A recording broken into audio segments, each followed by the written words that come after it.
All right. I mean to him. I didn't want to do this update, so I paused his show for a minute because he's not even watching it anyways. He's playing, and now he's saying I'm mean to him. So if you hear Miles say, "Mom, you're mean," that's why. But I need to do an update. I haven't done an update in a while. I think the last one I did was before Christmas, and here we are. It's mid-February. Oh, Daddy loves me. I love you. Yay! I'm on his good side. So update. The blood test came back a girl, so now I'm pretty confident it's a girl. We've had 2 sonograms done since then, and they both say girl. So, yay! Pretty sure there's nothing to worry about there. We're getting a girl. So I did have my sonogram appointment in Du Bois, and I was really excited for it. It was like middle of January when we went down, but she was not cooperating. So we got no pictures. She gave me like a picture of like the heartbeat. Like, who cares about that? And then I think maybe a picture of the arm. And then she did try to do like a picture of the face that she could get, but it was nothing. But the baby wasn't cooperating. Like, I was on the table for over an hour, and there was still stuff that they couldn't get because she wouldn't move. So like they had me get up, empty my bladder, dance around, and they still couldn't get some measurements. So what they did see looked good, but they needed to see more. So we had to go back down beginning of February, so a month later. And again, she still didn't cooperate a lot. We couldn't get her face. We just cannot get her face. You want pee? Yeah. Great. In the bathroom? That's a good question. Did you pee in the potty? Yeah. Perfect. All right. So when we first, I'm gonna go. hang on, buddy. Our first sonogram, she was kind of like face down, like looking towards my bum. So like there was no way they could get her to get a picture of her face. And then this time when we went, she was breech, so her head was like in my chest and she was looking towards my back. So there's no way to get pictures of the face. So we got 0 pictures of her face both times, which kind of sucked. Because now there's like these they call them 8K photos, where they'll take your ultrasound pictures and they like turn it into what your baby looks like just off of your ultrasound pictures. It is so cool. I want to do that, but don't have any picture. I have a picture of her foot. We got a good picture of her foot last time, so that kind of sucks, but it is what it is. And then I just had Miles. Hey, shh. I just had my OB appointment yesterday, which is my last one for every month. I now will start going every 2 weeks. I am 27, almost 28 weeks now. So I don't know. So I'm almost like I'm at the very last few days of my 2nd trimester. So I'll be in my 3rd trimester soon. In a minute. I was gonna say I feel fine, but that'd be lying. I'm exhausted. I'm like, the exhaustion never went away. A lot of times they'll say like in your 2nd trimester you start to feel better. That's a bunch of bullshit. That's so not the case. I'm not one to sit on the couch and watch TV. I'm not one to lay in bed during the day. And I find myself doing that a couple times a week, and it really irritates me, but it's what I do now. So I'm exhausted. I still get crazy lightheaded. Like eating breakfast helps, but I find if I don't eat something that's like high in protein, it's awful. But I get sick of eating eggs. So I gotta figure out a different breakfast. And sometimes I'll eat peanut butter toast, but I don't feel like that's enough. I usually feel sick by like 10 o'clock if I eat peanut butter toast. Not that you care. You're making me a sandwich. I mentioned peanut butter toast and I wants me to make him a sandwich. I'll make you a sandwich in a minute, bud. And then my leg, I'm getting like grandma legs. Miles, will you stop? Like the varicose veins. I've never had those before. It's okay.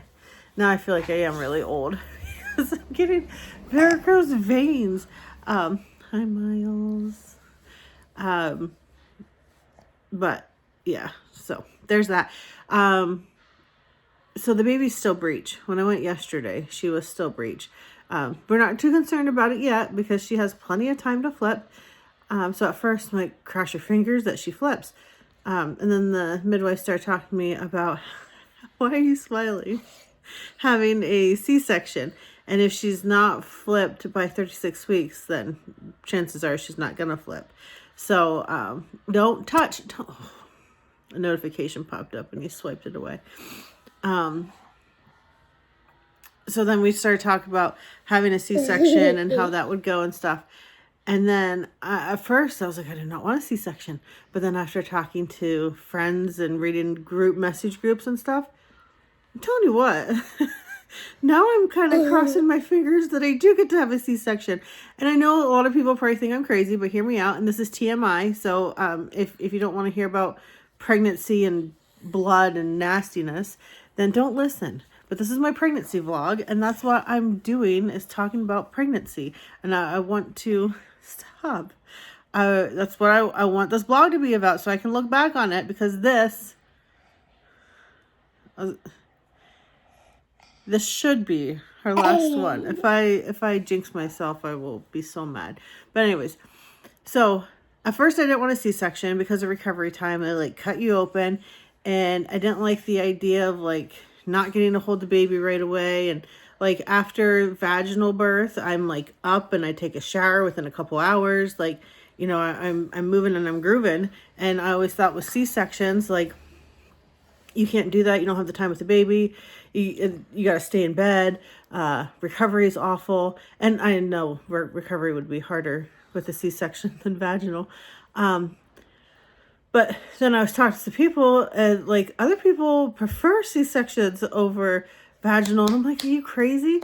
And we stop. And like, there's no pushing. There's no pain during it. The recovery is worse, but, and then like I was talking to Dustin about it, and I was like, but it sucked that you'd get to hang out with the baby. Don't touch it. There's another notification. You get to hang out with the baby and I don't. He's like, are you serious? You don't even like the babies as soon as they come out. You don't want them on you. And that is so true. I don't want them on me. Like after I get done pushing on a kid, like I just give me a couple minutes to regain myself and like pull myself together, because I just pushed out a child. Like I'm not in any mood to be a mom right now. Like I do not want the kid on me. I don't want to be a mom. Just give me like 10-15 minutes to, I know this sounds horrible, but it's the truth. Like, and then when they put them on your chest, you can't even see them anyways, because you're like, you can't see anything. Why did she do that? I don't know. So like after they take the baby and they weigh it and stuff, and I'm able to like sit up and actually see their face, then I want them. But Dustin was absolutely right. He's like, you don't even care to see them when they're on your chest. And you're right, I don't. So I think that'd be perfect. So do you have a baby? We're going to have a baby. You don't have the nastiness. Are you going to go to doctor's tomorrow? And you're already going to cut the postpartum with vaginal? Because that is... that ain't pretty. I mean, I know you have an incision on your belly, but I feel like you can see that and you can take care of it better. Like, no, I'm being completely honest. I know. I'll hit it in a minute. You can see it and you can take care of it. Like, the only thing that scares me is, say that I get a C-section on a Monday or Tuesday. Dustin's only going to take off work the day I have the baby and like the day we come home. He's going back to work. Miles, stop. So, dude. So, if I do have it towards the beginning of the week, like the kids can't take off the week. So it's just going to be me at home alone with him and a newborn. Like that's kind of scary. But that's the only thing. I mean, they tell you the time. Like if you say, my kids be here in a couple hours, if they say, you know, we're going to, seriously, we're scheduling your C-section for 10:30. You know, there's a good chance by 11:30, you're gonna have a baby. Like you can plan everything around it. It is so convenient. Now I'm crossing my fingers. I get to have a C-section, and I've never had one. I've done everything else, like vaginal, natural, vaginal with an epidural. Like my water's never broke, and I've never had a baby at home. But other than that, like miles. So I am kind of crossing my fingers that I get to have a C-section. Call me crazy. I don't care. Oh my gosh. I keep getting text messages. So yeah, that's what I'm hoping for. We'll have to see what happens. She has what, 9 weeks to flip, which she probably will. But I don't know. She has not been cooperative for anything yet. So yeah, there's that. I feel like I had more to say, but he's distracting me. So I'm going to stop the update there. We're getting into the 3rd trimester, so I feel like there'll be more excitement and more things to update on. So yeah, hopefully I'll do a couple more vlogs than what I have been, but we'll leave it at that. You want to tell them bye? Bye. Bye.